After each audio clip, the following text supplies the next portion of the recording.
Good morning students. कल की class में हमने सेकेंड एंग्लो मराठा वॉर पढ़ा था और सेकेंड एंग्लो मराठा वॉर जो है वह 1802 से 1805 ईस्वी तक चला।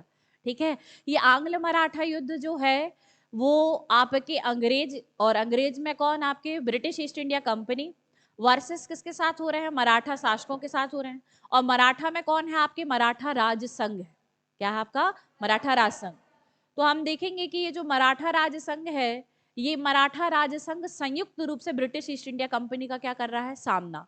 किन युद्धों में, आंग्ल मराठा युद्धों में। ठीक।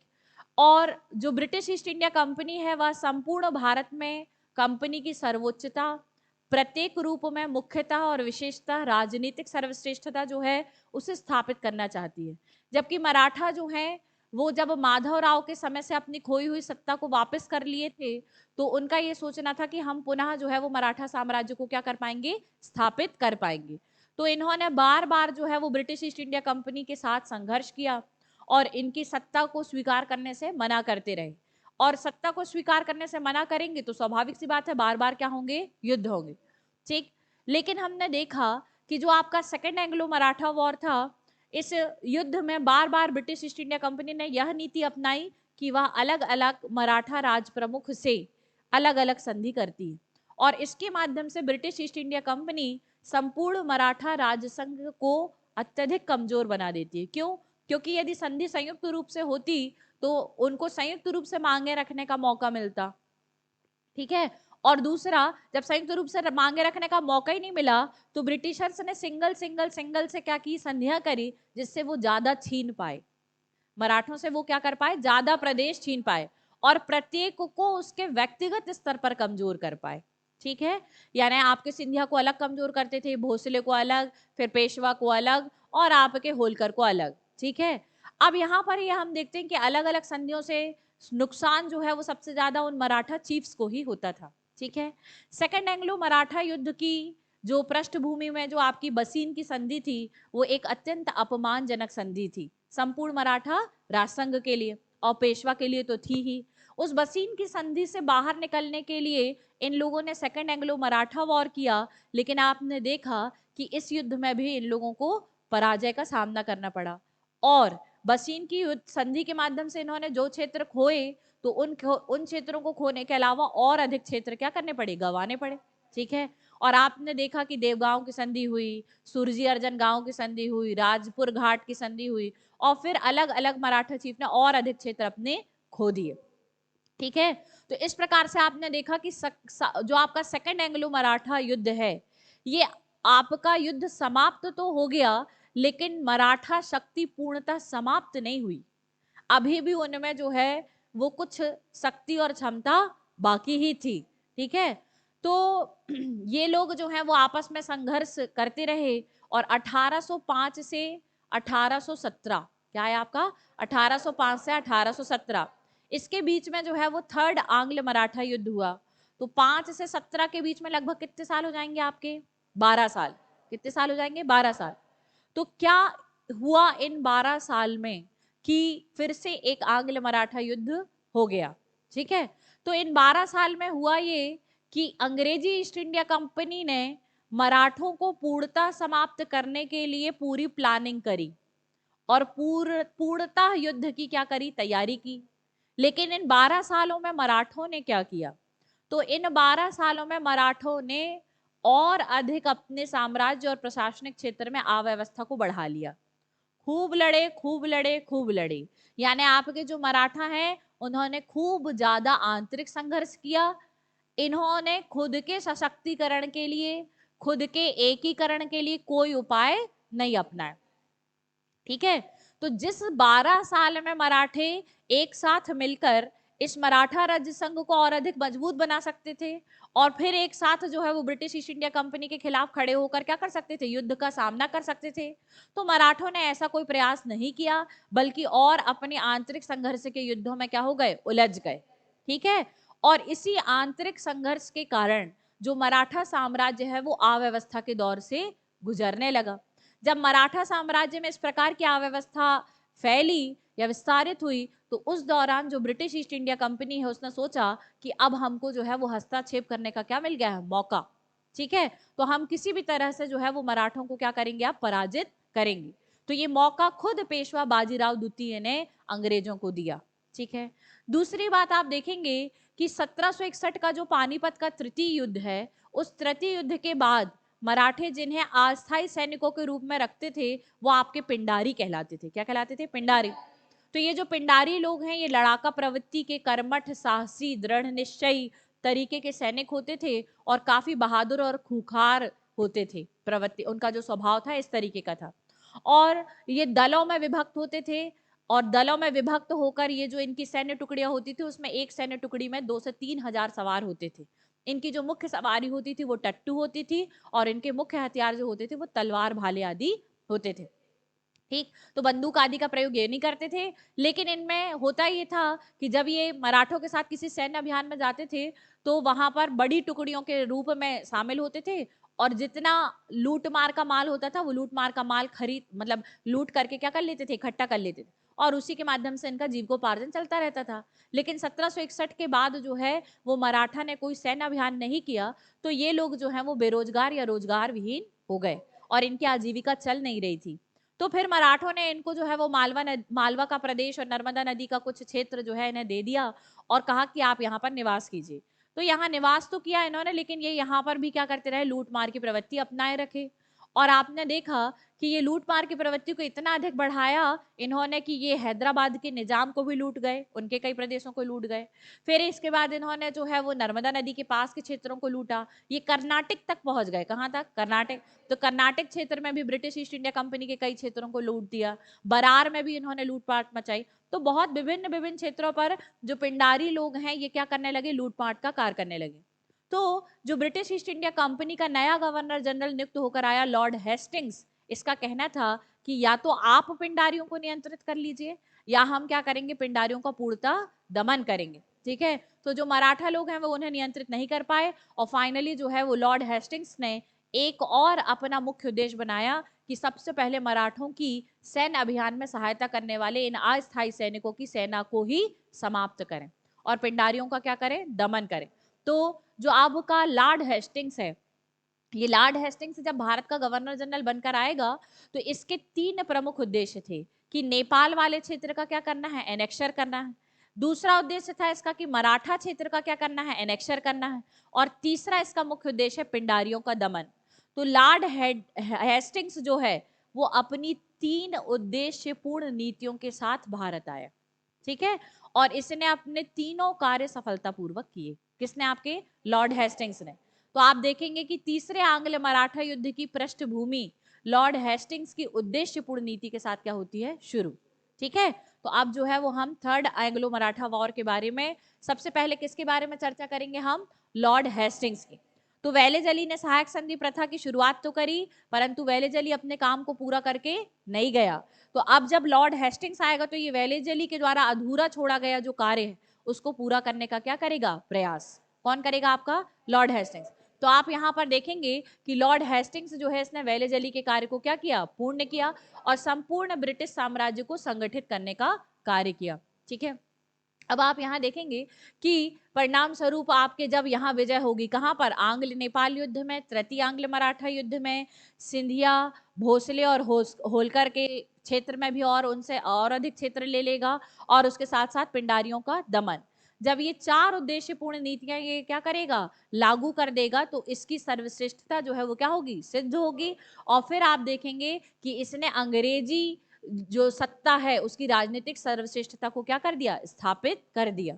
ठीक है, तो यहाँ आप देखेंगे कि लॉर्ड हेस्टिंग्स जो है उसने किस प्रकार का विस्तार किया। सबसे पहले आप देखेंगे कि लॉर्ड हेस्टिंग्स ने आंग्ल नेपाल युद्ध लड़ा, कब से कब तक, 1818 तक।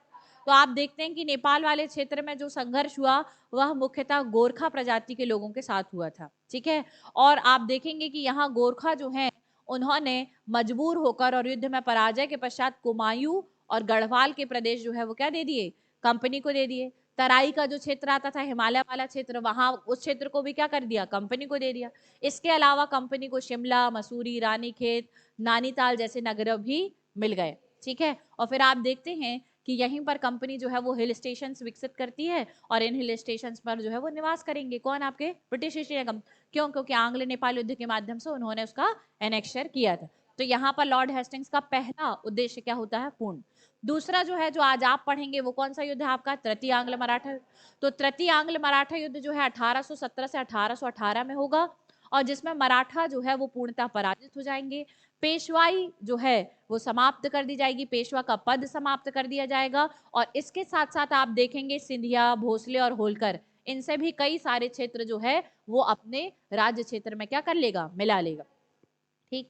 और इसके अलावा आप देखेंगे कि ये किसका उन्मूलन करेगा? पिंडारियों का भी दमन करेगा, जो ब्रिटिश ईस्ट इंडिया कंपनी के कई क्षेत्रों में लूटमार का क्या कर रहे थे? कार्य। ठीक है। तो अब लॉर्ड हेस्टिंग्स आ गया है तो इसके काम जो है वो उसमें हमको आज पढ़ना है पिंडारियों का दमन और थर्ड एंग्लो मराठा वॉर। ठीक है। तो दो चीजें पढ़ना है किसकी? आपके हेस्टिंग्स की। तो आप देखेंगे कि थर्ड एंग्लो मराठा वॉर कब से कब तक हुआ? 1817 से 1818 तक। किसके बीच में हुआ? ब्रिटिश ईस्ट इंडिया कंपनी और मराठों के बीच में हुआ। और इसका मुख्य कारण क्या था? द्वितीय आंग्ल मराठा युद्ध के समय में जो आपके बसीन की संधि, अपमानजनक संधि स्वीकार की गई थी, इसका बदला अभी तक पूरा नहीं हुआ था। क्यों? क्योंकि द्वितीय आंग्ल मराठा युद्ध के समय में तो वो फिर से हार गए थे, तो अभी भी बसीन की संधि का अपमानजनक शर्त का वो बदला लेना चाहते थे। दूसरा, पिंडारी जो हैं वो मराठों की अस्थायी सेना के क्या थे? सैनिक थे। तो इनके क्षेत्र पर आक्रमण और इनका उन्मूलन करना जो है वो लॉर्ड हेस्टिंग्स ने शुरू किया। जब पंडारियों पर आक्रमण किया गया तो इसके ऊपर किए गए आक्रमण को मराठा ने अपनी संप्रभुता पर आक्रमण माना और बोले कि अब इसका जवाब तो हमको क्या करेंगे? हम देकर ही रहेंगे। तो पिंडारियों पर आक्रमण किया गया। तीसरा, आप देखेंगे कि गायकवाड़ और जो बड़ौदा के गायकवाड़ हैं वो already British east India company के संरक्षण में आ चुके थे और पेशवा बाजीराव द्वितीय जो है उन्होंने बड़ौदा के गायकवाड़ पर आक्रमण किया और उनके मंत्री वगैरह की हत्या करवा दी। तो जिसके कारण जो है वो युद्ध की क्या होती है? शुरुआत होती। ठीक है। और जब युद्ध की शुरुआत होती है, जब उससे पुनः क्या कर ली जाती है? अपमानजनक संधि स्वीकार कर ली जाती है। तो कुछ प्रमुख कारणों के कारण जो है वो आपका थर्ड एंग्लो मराठा वॉर होगा। ठीक है। तो कैसे कैसे होगा इसके बारे में हम जानेंगे। परिणाम क्या रहेगा? अंग्रेज जो है वो विजित हो जाएंगे और मराठा क्या होंगे? आपके पराजित। ठीक। तो आप यहाँ पर देखेंगे कि द्वितीय आंग्ल मराठा युद्ध के दौरान मराठा शक्ति समाप्त नहीं हुई, लेकिन क्या हो गई थी? कमजोर जरूर हो गई थी। ठीक है। हम यहाँ पर देखते हैं कि 1805 के बाद, किसके बाद? 1805 के बाद 1817 तक समय मिला मराठों को।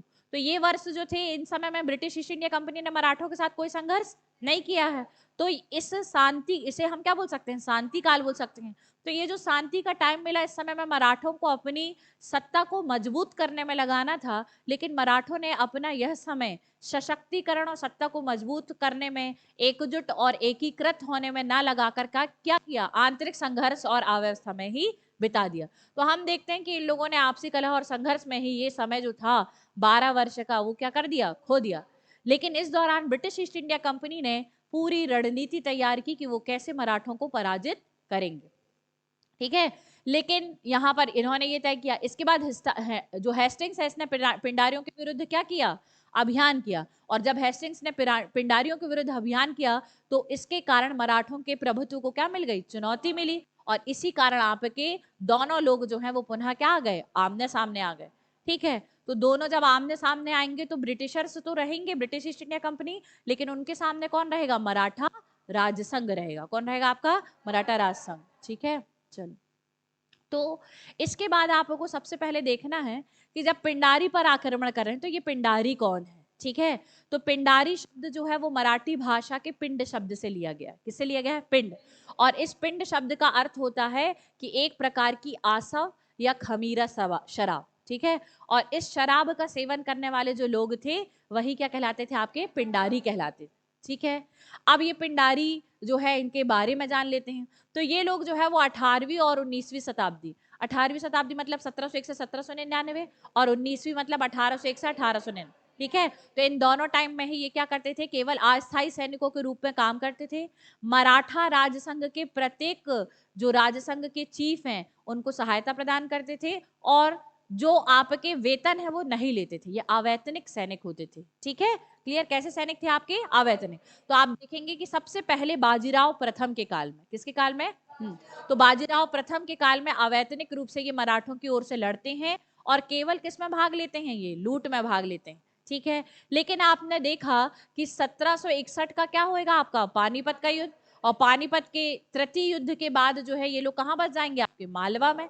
और जब ये मालवा क्षेत्र में बस जाएंगे तो फिर ये कुछ समय के लिए सिंधिया, होलकर और निजाम के भी क्या बन जाते हैं, सहायक सैनिक बन जाते हैं, ठीक है। बनेंगे तो इनका नाम कहलाएगा सिंधिया शाही पिंडारी, ठीक। निजाम के बनेंगे तो क्या कहलाएंगे, निजाम शाही पिंडारी, और होलकर के बनेंगे तो होलकर शाही पिंडारी कहलाने लगेंगे, ठीक है। अब चूंकि 1761 के पानीपत के तृतीय युद्ध के बाद ये लोग जो है वो रोजगार विहीन हो गए, तो इनको कुछ क्षेत्र प्रदान किए, किसने, सिंधिया ने दिए, किसने दिए, ये बात आपको ध्यान रखनी, 1749 में किसने दिया, सिंधिया ने इनको प्रदेश दिया, कहाँ का दिया, नर्मदा नदी घाटी का। और जागीर का मतलब क्या है, भूमि टुकड़ा, ठीक है। तो भूमि का टुकड़ा या उतने क्षेत्र जो है ना प्रदान किए ताकि ये यहाँ पर कृषि और अन्य व्यावसायिक गतिविधियां करके अपना जीवन यापन कर सके। कि परंतु पिंडारी जो है इन्होंने यहाँ पर विस्तार तो किया, और विस्तार करने के साथ साथ बाद में क्या करने लगे, ये अन्य क्षेत्रों में भी लूटमार का कार्य करने लगे।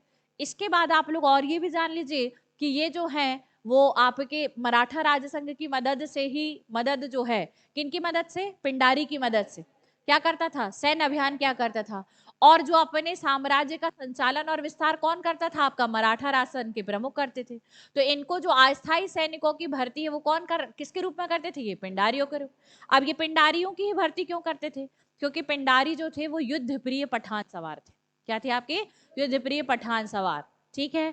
तो इनको थोड़ा सा ध्यान दीजिएगा। और ये कहाँ के थे, आपके दक्षिण भारत, मुख्यतः कहाँ के थे, दक्षिण भारत। और दक्षिण भारत में कहाँ, दक्कन के पठार वाले क्षेत्र में, कहाँ पर, दक्कन के पठार। और दक्कन का पठार क्या है, मराठा साम्राज्य का ही क्षेत्र है। तो उस दक्षिण भारत के दक्कन के पठार वाले क्षेत्र के युद्ध प्रिय पठान सवार थे। इनके खुद की चारित्रिक विशेषता ये थी कि ये कर्मठ थे, साहसी थे, जुझारू प्रवृत्ति के थे। और इनकी सवारी क्या होती थी, टट्टू, ठीक है। इनकी सवारी क्या होती थी, टट्टू। टट्टू एक जानवर है, ठीक है। और इनके जो अस्त्र शस्त्र ये प्रयोग करते थे वो क्या थे, आपके तलवार और भाले। अच्छा, ये लोग जो होते थे वो अपने प्रत्येक अलग अलग ग्रुप्स में डिवाइड होते थे, किस में डिवाइड होते थे, ग्रुप्स में। और इनका जो एक एक दल होता था उसमें कितने सवार होते थे, 2 से 3 हजार तक के सवार होते थे। इनकी संख्या इतनी बढ़ गई कि 50,000 पिंडारी सैनिक हो गए, कितने हो गए, 50,000 के लगभग पिंडारी सैनिक हो गए। तो इनकी संख्या क्या होती गई, लगातार बढ़ती गई, किनकी, पिंडारियों की, ठीक है। अच्छा, इनके प्रमुख नेतृत्वकर्ता कौन है, आपके चीतू, वासिल मोहम्मद, करीम खां और कुछ अन्य थे, ठीक है। अच्छा, ये जो आपका प्रत्येक दल होता था इसका एक सरदार नियुक्त किया जाता था, क्या नियुक्त किया जाता था, सरदार। और वो सरदार अपने दल को जो भी आज्ञा देता था उसकी आज्ञा ही क्या होती थी, सर्वमान्य होती थी, ठीक है। तो अब ये अपने आज्ञा का अनुसरण करते थे। दूसरी बात कि ये जो पिंडारी सेना है इसमें कौन से धर्म और जाति के लोग थे, तो आंसर है कि सभी धर्म और सभी जाति के लोग। क्योंकि पिंडारियों की जो सेना थी इसमें धार्मिक संकीर्णता यानी छोटापन नहीं था। हिंदू है, अगर सैन्य में शामिल होना चाहता है तो हो सकता है, मुस्लिम है तो भी शामिल हो सकता है, कोई उच्च वर्गीय है वो शामिल हो सकता है, निम्न वर्गीय है तो भी शामिल हो सकता है। तो पिंडारियों की जो सेना थी इसमें कोई धार्मिक संकीर्णता नहीं थी, चाहे वो आपके क्या हो, हिंदू हो और मुसलमान हो, वे सभी जो है वो क्या होते थे, आपके युद्ध इनकी सेना में शामिल होते थे, ठीक। इसके अलावा आप देखेंगे कि ये जो पिंडारी हैं आपके, इन्होंने सबसे पहले जो है वो शिवाजी के समय से मुगलों के विरुद्ध सैन्य अभियान में सहायता करी थी, फिर बाजीराव प्रथम के समय में सैन्य अभियानों में सहायता करी। तो वो लगातार ही मराठा साम्राज्य को क्या करते थे, अस्थायी सेना देते थे, है ना, अपने प्रतिनिधि के रूप में। फिर आप देखेंगे कि इन्होंने उत्तरी अभियान में सहायता करी, इन्होंने पानीपत के तृतीय युद्ध में भी क्या किया, सहयोग किया। लेकिन बाद में आप देखेंगे कि पानीपत के तृतीय युद्ध के बाद जब ये जॉबलेस हो गए और नर्मदा के क्षेत्र और मालवा के क्षेत्र में ये निवास करने लगे, तो वहां पर इन्होंने अपनी प्रवृत्ति नहीं छोड़ पाए। तो इनकी जो लूट मार की प्रवृत्ति थी उस लूट मार की प्रवृत्ति के अंतर्गत इन्होंने अंग्रेजों के क्षेत्र में भी क्या कर गए, प्रवेश, ठीक है।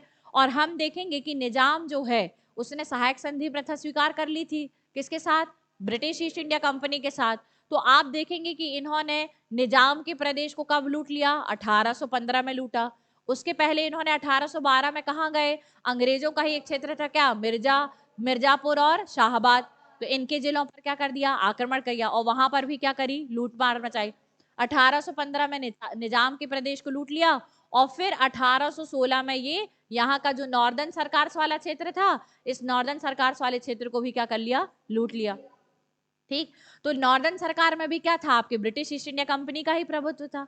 तो लगातार इन्होंने जो है वो अंग्रेजों के प्रदेश में लूटमार की, और जब अंग्रेजों के प्रदेश में लूटमार की तो अब लॉर्ड हेस्टिंग्स जो है वो इनका क्या करना चाहेगा, दमन।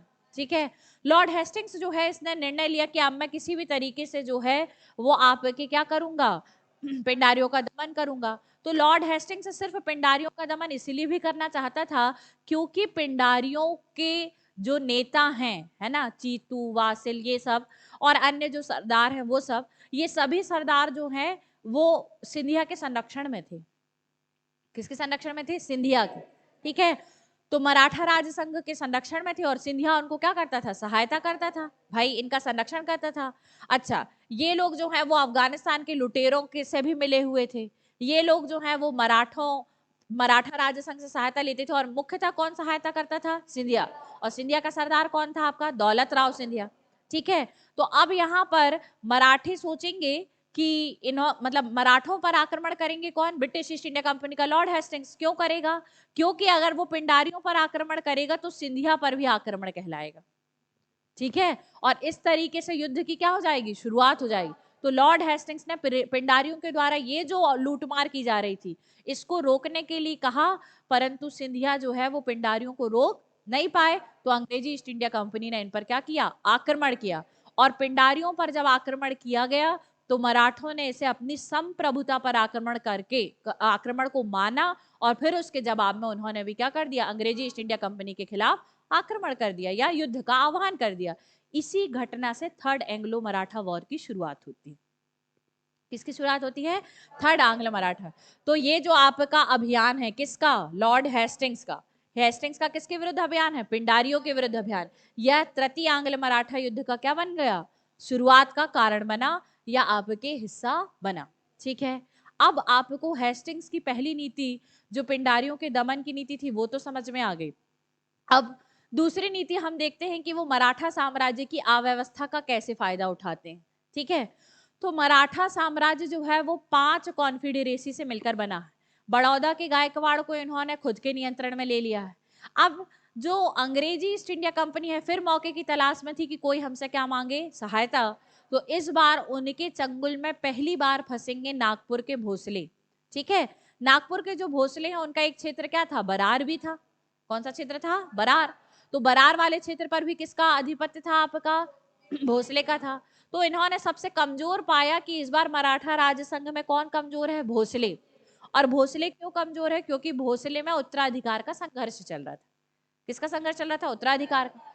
और वहां पर भी जो है वो आपके सरबराह बनने की, क्या, राजा का सरबराह बनने की क्या चल रही थी, लड़ाई चल रही थी। किसके बीच में लड़ाई चल रही थी, तो अप्पाजी भोसले, किसके बीच में, अप्पाजी भोसले के बीच में, और आपके परसूजी भोसले के बीच में चल रही थी। ठीक है, तो हम देखते हैं कि जो आपकी भोसले की रियासत क्षेत्र थी, क्या, नागपुर और बरार वाले क्षेत्र में, यहां पर आप देखेंगे कि राघोजी भोसले, कौन है आपके, राघोजी भोसले, इनकी मृत्यु जो है वो 22 मार्च 1816 को हुई।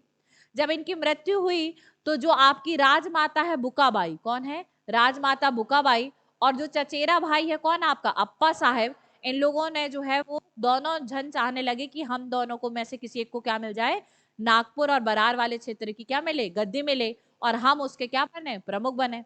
लेकिन बनता कौन है, राघोजी भोसले का पुत्र जो है उसका नाम था परसूजी भोसले। तो परसूजी भोसले जो है वो क्या हो जाता है, गद्दी पर बैठ जाता है।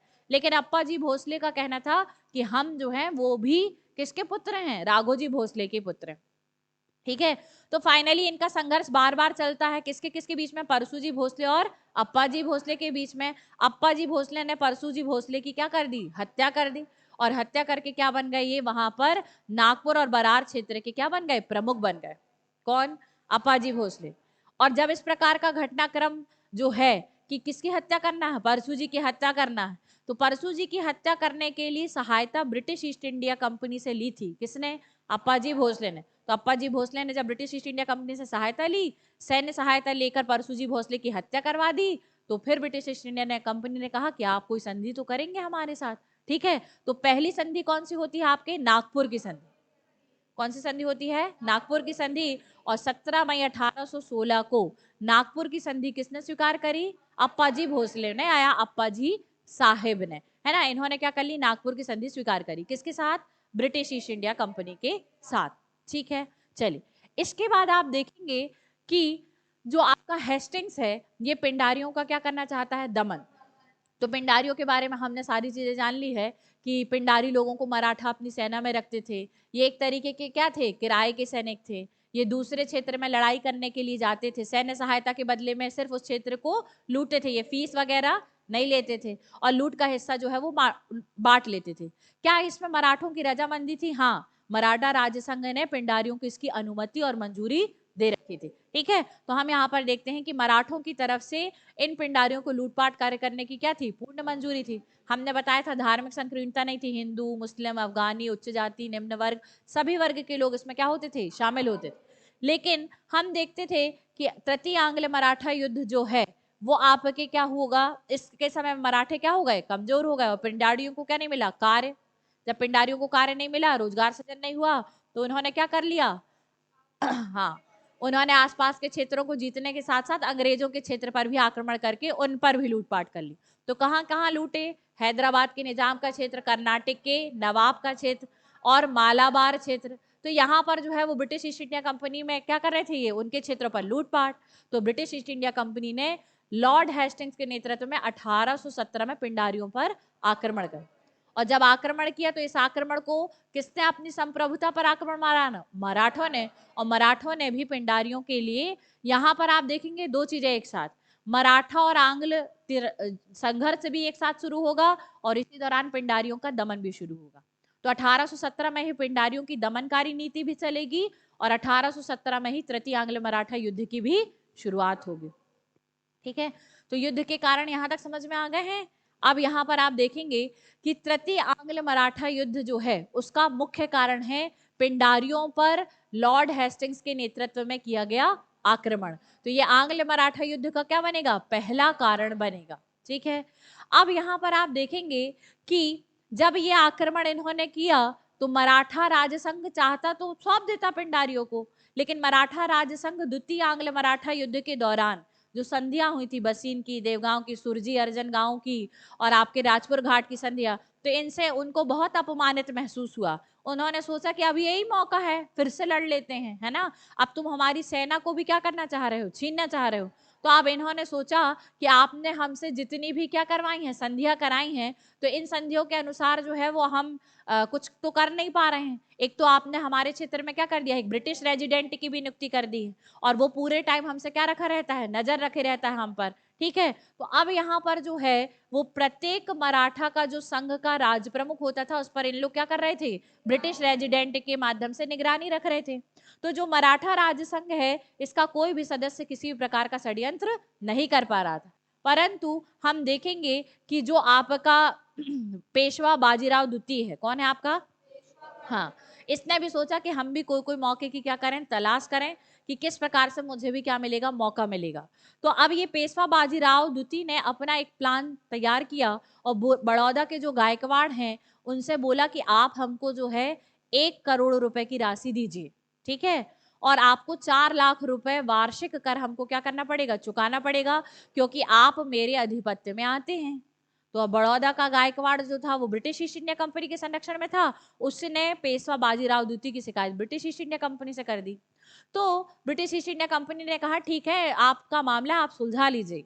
तो यहाँ पर जो आपका बड़ौदा का गायकवाड़ है और पेशवा बाजीराव द्वितीय है, इन दोनों की बातचीत होती तो वो बोलते ठीक है तुम अपने फाइनेंस मिनिस्टर को भेजो, हम अपने फाइनेंस मिनिस्टर को क्या करते हैं, भेजते हैं। तो हम यहाँ पर देखते हैं कि ये जो आर्थिक विवाद चल रहा था ना, क्या विवाद चला था, आर्थिक विवाद। क्यों क्यों चला, क्योंकि वो जो आपका पेशवा बाजीराव द्वितीय उसने कितने करोड़ की मांग करी, 1 करोड़। और क्यों मांगा 1 करोड़, क्योंकि कह रहा था कि आप मेरे क्या हैं, अधीनस्थ हैं, तो ये पैसा आप हमको चुकाएं और 4 लाख रुपए आप हमको क्या चुकाएं, वार्षिक कर चुकाएं, ठीक है। तो बोले ये हिसाब समझ में नहीं आ रहा है, एक काम करो, तुम्हारा वित्त मंत्री और हमारा वित्त मंत्री क्या कर लेते हैं, मिलकर बात करेंगे। तो बड़ौदा का गायकवाड़ जो था उसने, उसका मंत्री का नाम है गंगाधर शास्त्री, ठीक है। उसने गंगाधर शास्त्री को कहाँ भेजा? पूना भेजा। और पेशवा का जो मंत्री है उसका नाम है त्रयंबक जी डांगलिया।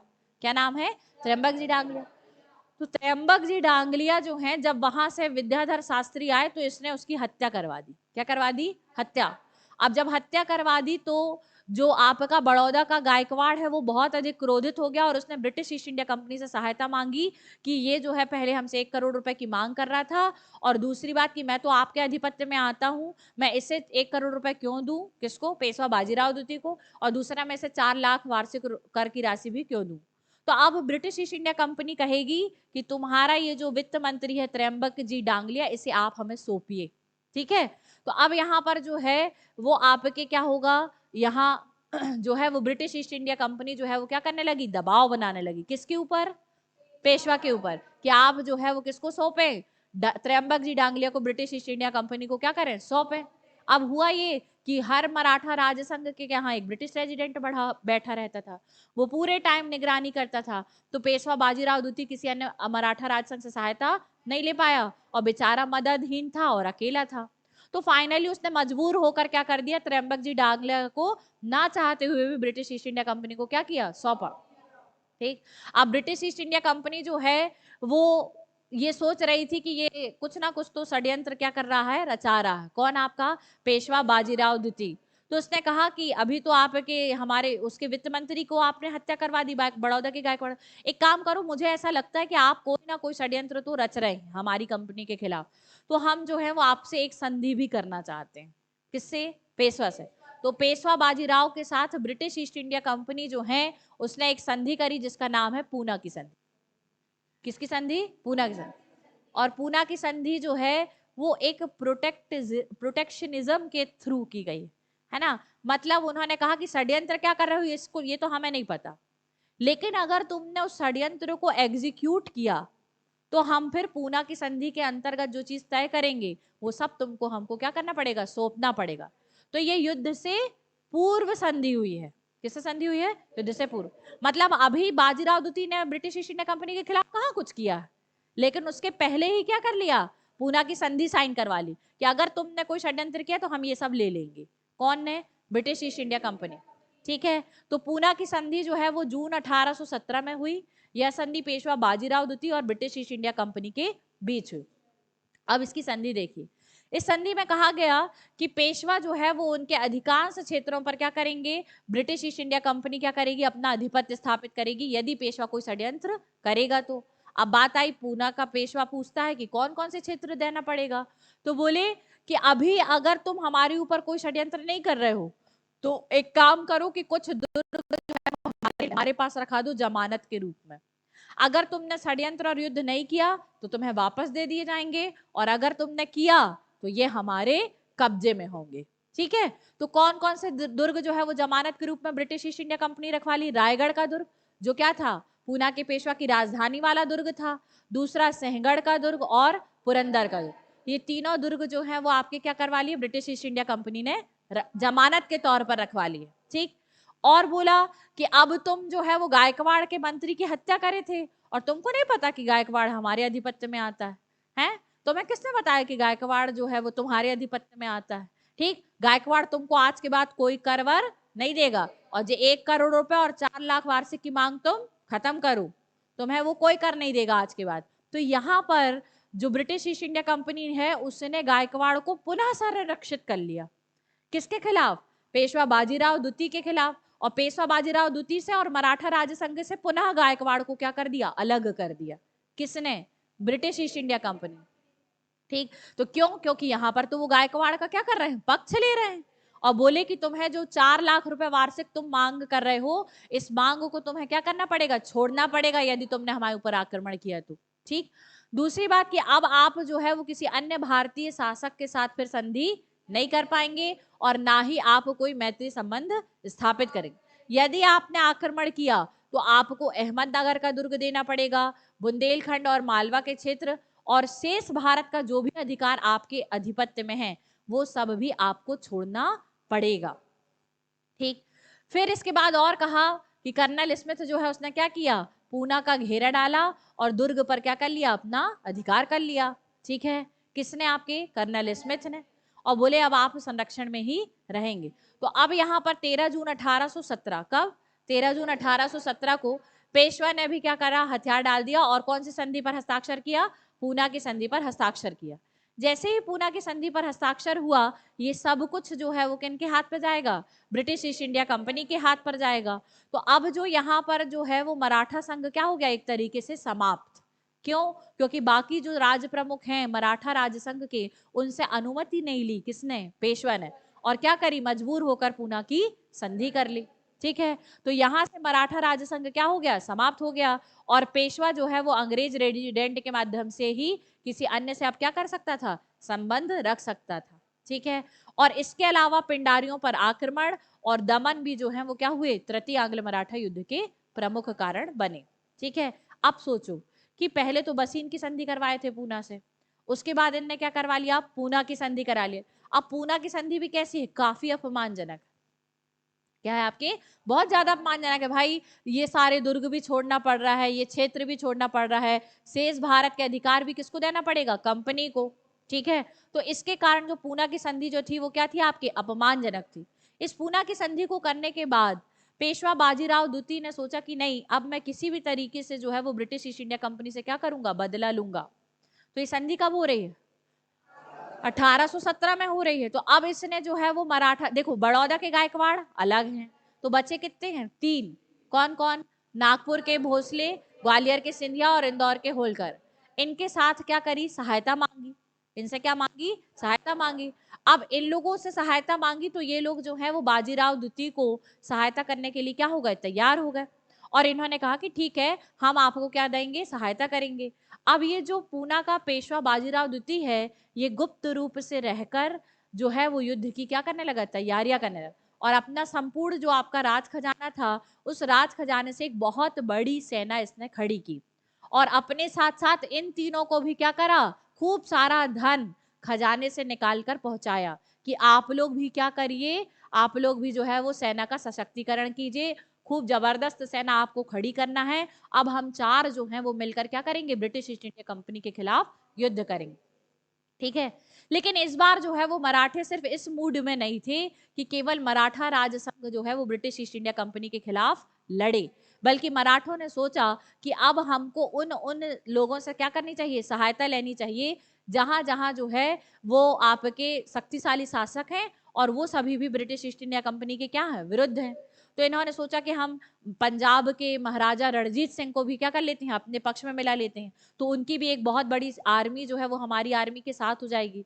दूसरा आप देख रहे हैं कि हेस्टिंग्स जो है वो आंग्ल नेपाल युद्ध लड़ रहा है, तो वो उसी दौरान चल रहा है 1718 में, 1817 1818 1814 से 1818 तक चल रहा है। तो इसने सोचा कि नेपाल का शासक भी ब्रिटिश ईस्ट इंडिया कंपनी से क्या है, परेशान है, तो इनने सोचा उसके शासक से भी क्या करें, बात करें। तो यहाँ पर जो है ये संपूर्ण भारत के अन्य शासकों को भी अपने पक्ष में करने का क्या करने लगे, प्रयास, और बोले कि अब ब्रिटिश ईस्ट इंडिया कंपनी से एकजुट होकर क्या करेंगे, युद्ध करेंगे।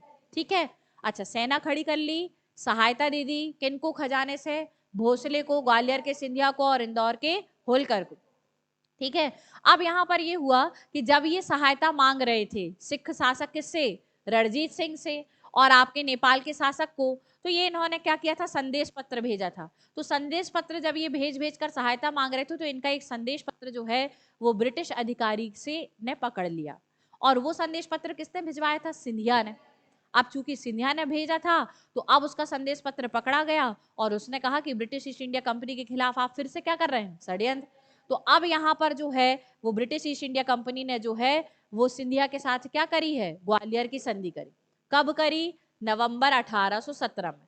तो हम यहाँ पर देखेंगे कि नवंबर 1817 में क्या होगी, ग्वालियर की संधि, किसके बीच, ब्रिटिश ईस्ट इंडिया कंपनी और ग्वालियर के सिंधिया के बीच। ठीक है, अब यहाँ पर सिंधिया से भी काफी अपमानजनक संधि स्वीकार करवाई, किसने, ब्रिटिश ईस्ट इंडिया कंपनी ने। इन्होंने बोला तुम जो हो ना दौलत राव सिंधिया, बहुत ज्यादा पिंडारियों को क्या देते हो, सहायता, उनको जागीर देते हो, उनको हर समय सहायता देते हो, बहुत बड़ी सेना तुम्हारे अस्थायी सेना के रूप में पिंडारी शामिल रहते हैं। तो हम ये जो तुम्हारे पिंडारी लोग हैं ये हमारे क्षेत्र में आक्रमण और लूटमार करते हैं। तो अब इस लूटमार को हम क्या करना चाहते हैं, पूर्णतः समाप्त। तो अब आपको पिंडारियों का क्या करना पड़ेगा, उन्मूलन करने में हमारी सहायता करना पड़ेगा। ठीक है, सिंधिया ना चाहते हुए भी पिंडारियों के उन्मूलन के लिए मजबूरन ग्वालियर की संधि के तहत अपनी सेना देता। ठीक है, तो आप सोचिए कि जिनकी कभी सहायता लेते थे, जिनके माध्यम से संपूर्ण भारत में मराठा साम्राज्य का विस्तार किए थे, उसका उन्मूलन करते समय सिंधिया को क्या बुरा नहीं लगेगा, लगेगा। तो लेकिन ना चाहते हुए भी उनको क्या करनी पड़ी, सेना देनी पड़ी। तो आप यहाँ देखेंगे कि इस संधि में सबसे पहले सिंधिया लोगों को पिंडारियों के दमन के लिए क्या लिया, साथ ले लिया।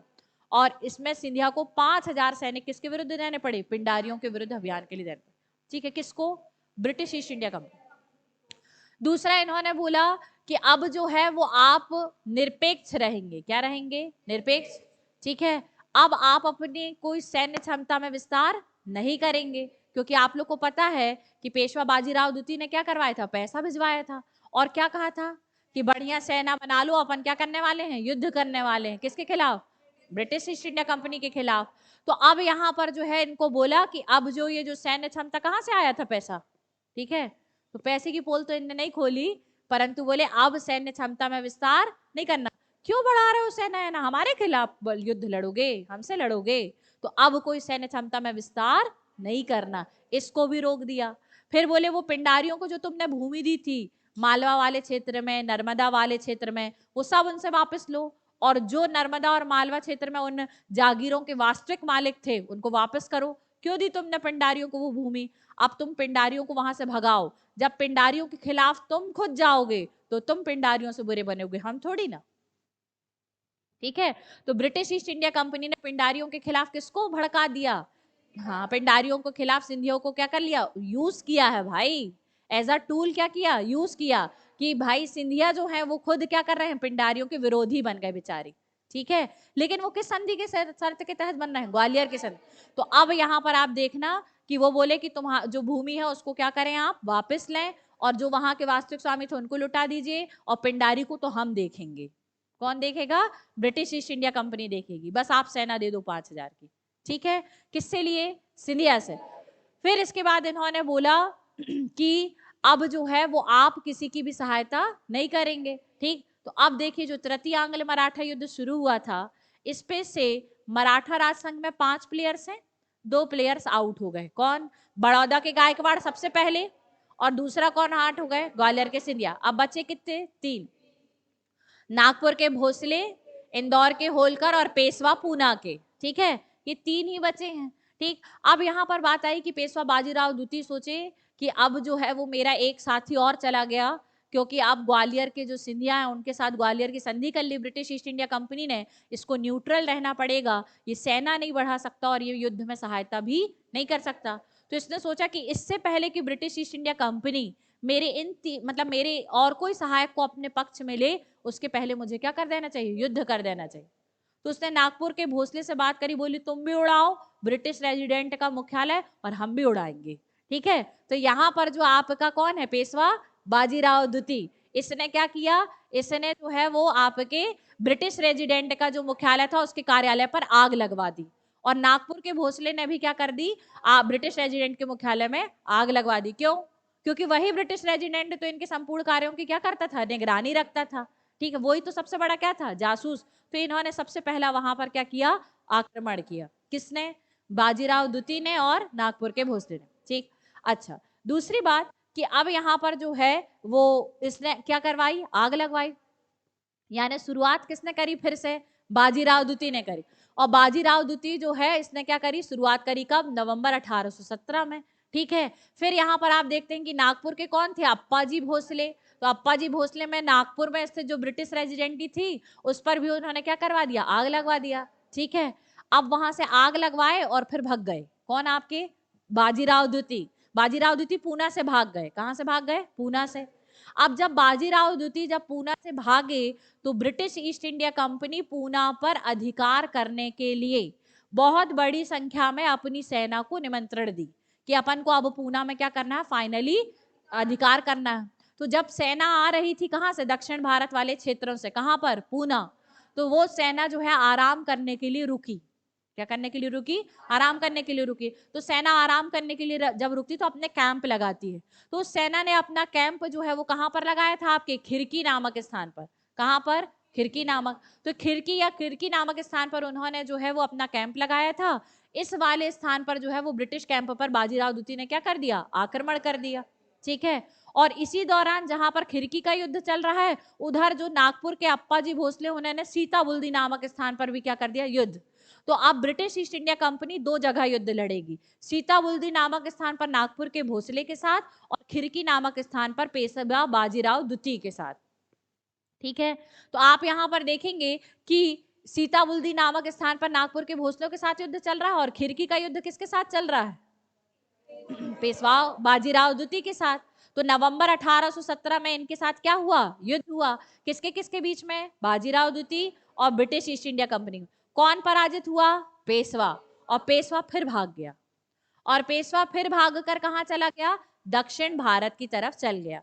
कहां पर पराजित होने के बाद? खिड़की के युद्ध में। तो ये खिड़की के युद्ध में पराजित हो गया। लेकिन अब जब ये भाग गया दक्षिण भारत में, तो जो ब्रिटिश ईस्ट इंडिया कंपनी है, तो इसको लगा कि ये पेशवा फिर से लौट कर आएगा। क्या करेगा? फिर से लौट कर आएगा। तो इन्होंने पुनः जो है वो पूना की तरफ अत्यधिक संख्या में क्या करवाई? टुकड़ियां मंगवाई। क्या करवाई? सैन्य टुकड़ियां मंगवाई। और आप देखेंगे कि अब जो पेशवा है वो फिर से लौट कर आएगा, पर कुछ समय बाद लौट कर आएगा। क्या आएगा? कुछ समय बाद लौट कर आएगा। तो अब आप बताइए कि जो 3 लोग बचे थे, तो पेशवा ने अपना आक्रमण कर दिया, पूना की रेसिडेंसी को उड़ाया और उसके बाद खिड़की का युद्ध कर लिया। और नागपुर के भोसले जो थे उन्होंने भी आपने नागपुर की रेसिडेंसी को उड़ाया, ब्रिटिश रेजिडेंट की। और क्या युद्ध किया? सीताबुल्दी का युद्ध किया। कौन सा युद्ध किया? हाँ। तो आप यहाँ पर देखेंगे कि जो आपका सीताबुल्दी का युद्ध है, इसे सीताबर्डी के युद्ध के नाम से भी जाना जाता है। ये युद्ध कब हो रहा है? नवंबर 1817 में। जब नवंबर 1817 में आपके कौन सा युद्ध चल रहा था? पेशवा बाजीराव द्वितीय के साथ खिड़की का युद्ध। और उसी तरफ दूसरी तरफ ब्रिटिश ईस्ट इंडिया कंपनी कौन सा युद्ध लड़े? सीताबुल्दी। तो सीताबुल्दी का युद्ध नागपुर के भोसले और ब्रिटिश ईस्ट इंडिया कंपनी के बीच हुआ, जिसमें कंपनी क्या हो गई? जीत गई। और नागपुर के भोसले को क्या मिली? पराजय मिली। ठीक है। अब क्या हुआ? अब पराजय के बाद क्या होती है? संधि। तो पराजय जब हुई किस वाले युद्ध में? सीताबर्डी के युद्ध में। तो इनको जो है वो नर्मदा के उत्तर के क्षेत्र, क्या है आपके? नर्मदा के उत्तर के प्रदेश किसको देने पड़े? ब्रिटिश ईस्ट इंडिया कंपनी को देने पड़े। और जो राघोजी भोसले द्वितीय है, क्या है आपके? राघोजी भोसले द्वितीय है, उसको आपके क्या बना दिया गया? शासक स्वीकार करके बना दिया गया। ये अल्पवयस्क था। कौन? आपके राघवजी भोसले द्वितीय। कहां पर? नागपुर में। और ये जो अप्पाजी भोसले हैं, इनको अब शासक के पद से पदच्युत कर दिया गया या हटा दिया गया। ठीक है। ये परिणाम भुगतना पड़ा किसको? आपके भोसले को, नागपुर के भोसले को। नागपुर के भोसले से क्या छीन लिया? नागपुर के नर्मदा के उत्तर के प्रदेश और पेशवा का वहां का मराठा राज संघ का शासक होने का पद भी छीन लिया। और यहाँ पर नया प्रमुख किसे बनाया गया? राघोजी भोसले द्वितीय को बनाया गया, जो कि अल्पवयस्क था। ठीक है। अब हुआ ये कि होलकर सोचे अब हम ही बचे तो हम भी क्या कर दें? आक्रमण कर दें, कहीं हम जो है वो क्या हो जाएं? जीत जाएं। ठीक। तो आप देखेंगे कि जो आपका युद्ध है कौन सा? दो ही मोर्चे पर तो साथ साथ युद्ध चला। कहाँ? खिड़की और सीताबुल्दी। ठीक है। ये दोनों युद्ध साथ चले। तो अब इन दोनों युद्ध में इसके 2 प्लेयर्स हार गए, यानी 2 साथी हार गए। किसके? होलकर के। पेशवा बाजीराव द्वितीय हार गया और आपके नागपुर के भोसले में अप्पाजी भोसले हार गया। तो इसने सोचा कि अब जो है मैं भी क्या कर लेता हूँ? युद्ध कर लेता हूँ। तो यहाँ पर अब इंदौर के होलकर भी जो है वो ब्रिटिश ईस्ट इंडिया कंपनी के खिलाफ क्या करे? युद्ध। और कहां पर आक्रमण करे? महिदपुर नामक स्थान पर। तो ब्रिटिश ईस्ट इंडिया कंपनी के साथ इन्होंने महिदपुर का युद्ध किया। किसने? इंदौर के होलकर ने। कब किया इन्होंने? दिसंबर 1817। ये युद्ध ब्रिटिश ईस्ट इंडिया कंपनी और इंदौर के होलकर के मध्य हुआ और इसमें इंदौर के होलकर की क्या हो गई? पराजय। और ब्रिटिश ईस्ट इंडिया कंपनी क्या हो गई? विजित। अब जब विजित हुई तो इंदौर के होलकर के साथ इन्होंने क्या करी? संधि करी। और यह संधि जो है वो किस नाम से जानी जाती है? आपके मंदसौर की संधि के नाम से जानी जाती। ठीक है। लेकिन आपको पता है कि खिड़की के युद्ध के बाद वो जो कौन है आपका? बाजीराव द्वितीय, वो दक्षिण की तरफ क्या हो गया था? भाग गया था। ठीक है। कौन आपका? बाजीराव द्वितीय। अब बाजीराव द्वितीय जो है वो पुनः भाग के कहाँ आ गया? अपने पेशवाई वाले क्षेत्र में, यानी पूना आएगा। कहाँ आएगा? पूना आएगा। तो उसने देखा कि पूना की तरफ जो ब्रिटिश सेना जा रही है वो आपके रात्रि काल में 17 नवंबर को कहाँ आराम कर रही है, कोरेगांव नामक स्थान पर। पेशवा बाजीराव द्वितीय ने जो है वो कोरेगांव नामक स्थान पर क्या कर दिया, ब्रिटिश सैन्य टुकड़ी पर आक्रमण कर लिया और एक और युद्ध कर लिया, कोरेगांव का युद्ध। क्या युद्ध कर लिया, कोरेगांव का युद्ध। तो ये जो कोरेगांव का युद्ध जो है वो 1 जनवरी 1818 को हुआ। कब हुआ, 1 जनवरी 1818। पहले नवंबर में लड़ा, कौन सा युद्ध, खिड़की का। नवंबर में ही क्या युद्ध हुआ आपका, सीताबर्डी का। और उसके बाद दिसंबर में कौन सा युद्ध हुआ था, महेदपुर का युद्ध हुआ था होलकर के साथ। और अब ये फिर से लड़ गया, कहा, जनवरी 18 में।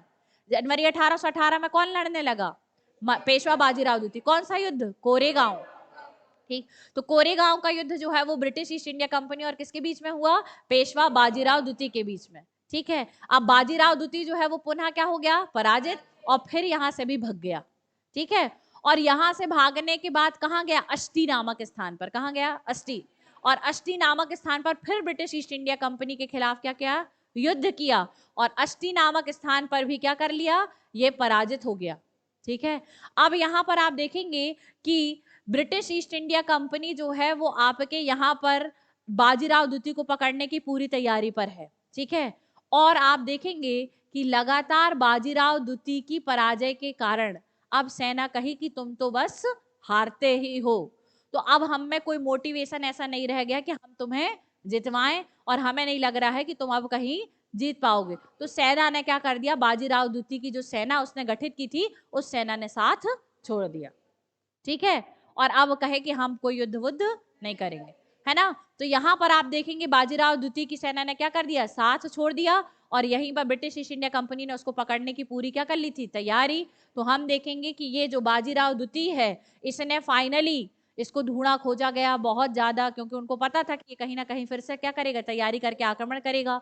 तो जून 1818 में बाजीराव द्वितीय ने, जब उसका सेना ने साथ ही छोड़ दिया, तो उसने फिर आत्मसमर्पण कर दिया। किसने, आपके बाजीराव द्वितीय ने। ठीक है, तो यहां तक की कहानी आप सभी को क्लियर है। फिर अब जब बाजीराव द्वितीय जो है वो आपके क्या कर लेगा, समाप्त कर लेगा, क्या, समर्पण कर देगा, है ना। और फिर समाप्त, अब युद्ध नहीं करेगा, वो समर्पण कर लिया है। ठीक है, अच्छा, अभी इसके पहले हमने महेदपुर का युद्ध पढ़ा था। महेदपुर का युद्ध किसके बीच में हुआ था, होलकर और ब्रिटिश। ठीक है, जब नागपुर के भोसले के साथ हुआ था तो नागपुर के भोसले से क्या ले लिया था, नर्मदा का उत्तरी क्षेत्र ले लिया था। वहां पर अप्पा जी भोसले से गद्दी भी छीन ली गई और नए बना दिए गए प्रमुख। अब यहाँ पर देखेंगे ये होलकर से क्या छीनते, किससे, होलकर। तो मंदसौर की संधि जो है वो 6 जनवरी 1818 को इंदौर के होलकर और ब्रिटिश ईस्ट इंडिया कंपनी के बीच में हुई। इस संधि के तहत उनको खानदेश यानी वर्तमान का बुरहानपुर और बुरहानपुर के नीचे आने वाला महाराष्ट्र का क्षेत्र, वो एक बड़ा क्षेत्र है, कौन सा क्षेत्र, खानदेश। तो आप देखेंगे कि ये खानदेश वाला क्षेत्र उनको क्या करना पड़ा, देना पड़ा। नर्मदा नदी के पार का जो समस्त क्षेत्र है वो किसको सौंपना पड़ा, कंपनी को। इसके अलावा जो आपका होलकर रियासत का शासक था, इसका राजपूत शासकों की कुछ रियासतों पर और जाटों की कुछ रियासतों पर अधिकार थे, जहां से ये अपने करवर वसूलते थे। तो ब्रिटिश ईस्ट इंडिया कंपनी ने कहा कि आपको राजपूत रियासतों से और कोटा के जो जालिम सिंह के अधीन जो परगने हैं उन पर आपको क्या करना पड़ेगा, छोड़ना पड़ेगा अपना अधिकार। तो ये भी संधि में स्वीकार किया गया, मंदसौर की संधि में। फिर आपको बोले कि अब जो है वो आप ब्रिटिश ईस्ट इंडिया कंपनी की एक सेना आपको अपने मुख्य क्षेत्र पे रखनी पड़ेगी, और आपके जितने भी विदेशी मामले हैं वो सारे विदेशी मामले का नियंत्रण और निर्णय ब्रिटिश ईस्ट इंडिया कंपनी करेगी। ठीक, तो इसके संपूर्ण विदेश मामले जो है वो किसको देना पड़ा, आपके कंपनी को देना पड़ा। और बोले आज से आपके ऊपर पेशवा का नियंत्रण नहीं रहेगा। तो पेशवाओं के नियंत्रण से होलकर रियासत के शासक को क्या दे दी गई, मुक्ति दे दी गई। इसके बाद होलकर जो है वो इंदौर के क्षेत्र में क्या करेंगे, शासन करेंगे। और इसके बाद का होलकर आप मध्य प्रदेश के इतिहास में पढ़ते हैं, किसमें पढ़ते हैं आप, मध्य प्रदेश के इतिहास में, जिसमें आप वो अहिल्याबाई होलकर और अन्य पूरा शासिका तक वहां पढ़ते हैं। ठीक है, तो यहाँ पर जो है फिर वो होलकर रियासत क्या हो जाती है, स्वतंत्र रियासत के रूप में हो जाती है। क्यों, क्योंकि मराठा राजसंघ के जो पेशवा थे उस पेशवा ने आत्मसमर्पण कर दिया। पेशवा की पेशवाई समाप्त ब्रिटिश ईस्ट इंडिया कंपनी ने कर दी और उसको कहाँ भेज दिया था, कानपुर के विठूर में। तो बोले अब तुम क्या पेशवा के आधिपत्य में रहोगे, अब तुम हमारे आधिपत्य में रहोगे। ठीक है, तो ब्रिटिश ईस्ट इंडिया कंपनी ने क्या कहा कि पेशवा के नियंत्रण से आप क्या किया जाता है, मुक्त किया जाता है। ठीक है, किस संधि के माध्यम से, मंदसौर की संधि के माध्यम से। इसलिए ये संधि महत्वपूर्ण है। कौन सी संधि, हाँ, तो अब आप यहां पर ध्यान दीजिएगा कि इस संधि के माध्यम से होलकर एक स्वतंत्र रियासत के रूप में स्थापित हुए, परंतु ये स्वतंत्रता वैसी नहीं है जैसी आप सोच रहे हैं।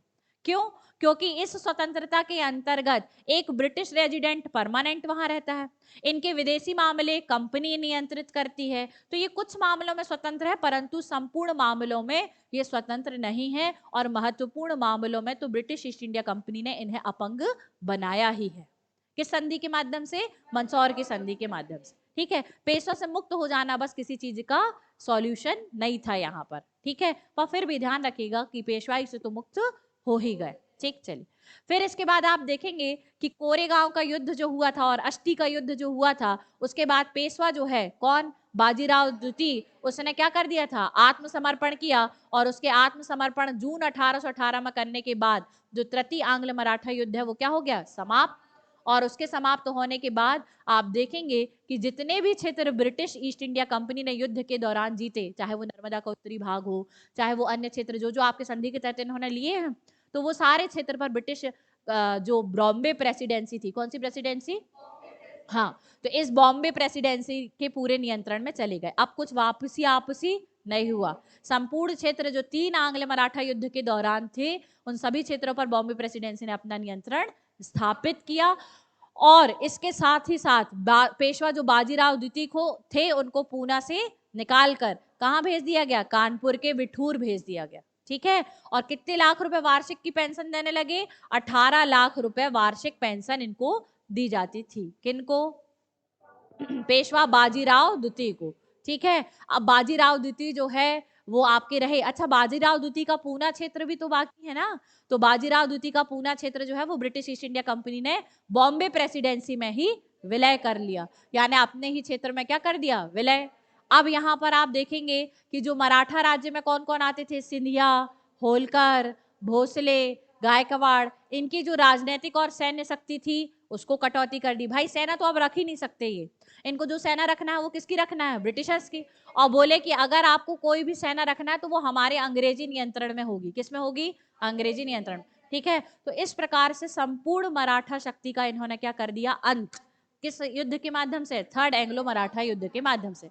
और शिवाजी के वंशज बाकी थे जिनका नाम था प्रताप सिंह, तो इनको मराठा साम्राज्य में दूसरा स्थान दिया, जो कौन सा स्थान था, सतारा। तो प्रताप सिंह को क्या बना दिया, वहां पर सतारा दे दिया, और उसको बोले कि तुम हमारे नियंत्रण में रहोगे, हम जो कहेंगे वही तुम करोगे। तो कुछ थोड़ी मोड़ी शक्तियों के साथ इनको क्या बना दिया गया, अगला वंशज बना दिया गया। किनको, प्रताप सिंह को। किस युद्ध के माध्यम से, हाँ, ठीक है।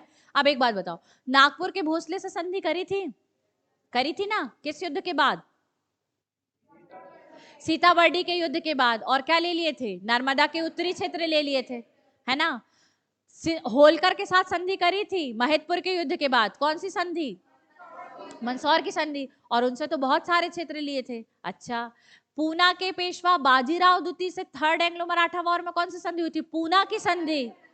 और बोले थे ना षड्यंत्र करोगे तो सब चीज, तो सब चीज तो ले लिया। पूना की संधि पूर्णतः लागू करी है, तब तो पेशवाई का पद समाप्त किया था। पूना की संधि में नहीं कह दिया था कि आपके सारे अधिकार क्या कर लेंगे, हम छीन लेंगे, समाप्त कर देंगे हम, और बाकी क्षेत्र, हाँ, पूरा शेष भारत के क्षेत्र में आपका जो अधिकारिता है वो क्या कर दी जाएगी, समाप्त। इसीलिए तो पेशवाई समाप्त करी थी। बाजीराव द्वितीय आकर नहीं जीत पाए और उन्होंने कई मोर्चों पर लड़ाई करी, लेकिन अंततः पूना की संधि लागू हुई तृतीय आंग्ल मराठा युद्ध के बाद। और जब आपके समाप्त हुआ तो पूना की संधि तो लागू हुई, जिसके कारण उनकी पेशवाई समाप्त हुई और उन्हें कहां भेज दिया गया, पेंशनर बनाकर कानपुर के बिठूर भेज दिया गया। तो पूना की संधि की जो शर्तें हमने बोला था कि ये वो क्या कर रहे थे, वो किले जो है वो क्या करवा रहे थे, जमानत के तौर पर रखा, वो सब लिए इन्होंने। किसने, ब्रिटिश ईस्ट इंडिया कंपनी, चाहे वो रायगढ़ का दुर्ग हो, सिंहगढ़ का दुर्ग हो, और अन्य क्षेत्र जितना भी था। पूना की संधि की शर्तें आपने जो पढ़ी थी वो कंप्लीटली लागू हुई थी, किसके साथ, पेशवा बाजीराव द्वितीय के साथ। तो पेशवा बाजीराव द्वितीय के साथ पूना की संधि, आपके इंदौर के होलकर के साथ मंदसौर की संधि हुई थी, है ना, नागपुर के भोसले के साथ संधि हुई थी। और अब आप यहां पर देखेंगे कि सिंधिया के साथ एक और संधि करी इन्होंने। सिंधिया ने जो संधि करी थी वो कौन सी करी थी, ग्वालियर की। लेकिन ग्वालियर की संधि में ज्यादा कुछ कहाँ लिया था, खानदेश लिया था और क्या लिया था, नर्मदा के पार के क्षेत्र लिए थे। तो बोले सिंधिया तुमको ऐसी थोड़ी ना हम जाने देंगे, एक और संधि साइन करो। क्या करो, एक और संधि। तो सिंधिया के साथ एक और संधि जो है वो जून 1818 में की गई, और इस संधि के तहत अजमेर जो है वो उनको किसको देना पड़ा, सिंधिया को, अंग्रेजों को। ठीक है। इस्लाम नगर जो कि भोपाल रियासत की राजधानी थी, किसकी राजधानी, भोपाल। तो जो भोपाल रियासत की राजधानी क्या है, इस्लाम नगर, ये किसको देना पड़ा था, भोपाल के उस समय के तत्कालीन नवाब को देना पड़ा था, किसको, सिंधिया को। और सिंधिया को बोला गया कि भैया अब तो हम, और एक और बात की, इसके लिए उन्होंने कोई युद्ध नहीं किया था सिंधिया ने, तो सिंधिया जो है उसने बिना युद्ध के ही ये क्या कर ली, अंग्रेजी श्रेष्ठता स्वीकार कर ली, इसीलिए सिंधिया की आलोचना की जाती है। ठीक है, क्योंकि अगर उनको, उनका कहना है, मतलब इतिहासकारों का कहना, भारतीय इतिहासकारों का, कि कैसे सौंप रहे थे आप, कम से कम कुछ तो जो है वो अपने अंदर बचा कर रखा होता और क्या कर लेते, हाँ कम से कम युद्ध तो कर लेते। तो सिंधिया को आपने भी वहां देखा था कि जब वो संदेश पत्र में पकड़े गए थे तब भी युद्ध नहीं किया था और ग्वालियर की संधि कर ली थी, और यहाँ पर भी जो उन्होंने क्या नहीं किया, युद्ध नहीं किया, और नई संधि में भी उन्होंने, ठीक है जो चाहिए तो ले लीजिए, कम से कम युद्ध करना था, किसको, सिंधिया को। इसीलिए सिंधिया की क्या की जाती है, आलोचना की जाती है, सिंधिया शासकों की। ठीक है, और आप देखेंगे कि इन्होंने ये भी स्वीकार कर लिया कि ठीक है आप ब्रिटिश रेजिडेंट भी रखेंगे। इसके बाद सिंधिया ने सोचा कि अब क्या बचा है, राजस्थान का प्रभुत्व हम खुद ही छोड़ देते हैं, तो राजस्थान का प्रभुत्व जो है वो सिंधिया ने खुद ही छोड़ दिया। ठीक है, क्लियर। तो ये नई संधि भी हुई, और इसके बाद आपने देखा कि वो जो सिंधिया से सहायता ली थी ना 5000 सैनिकों की, उनके माध्यम से पिंडारियों की सेना का भी क्या कर दिया गया, अंत कर दिया गया। 1818 में तृतीय आंग्ल मराठा युद्ध, मराठा साम्राज्य की पूर्णतः समाप्ति, और 1818 में पिंडारियों का भी पूर्णतः अंत कर दिया गया।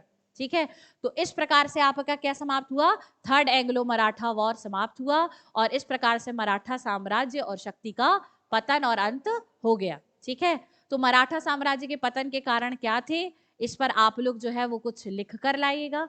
ठीक है, जो हम देखेंगे कि क्या आपको समझ में आया। ठीक है, कल से हम लोग नई क्लास स्टार्ट करेंगे, यानी नए टॉपिक पर नई क्लास होगी, जो होगी आपके धार्मिक सामाजिक सुधार आंदोलनों की। ठीक है, थैंक यू।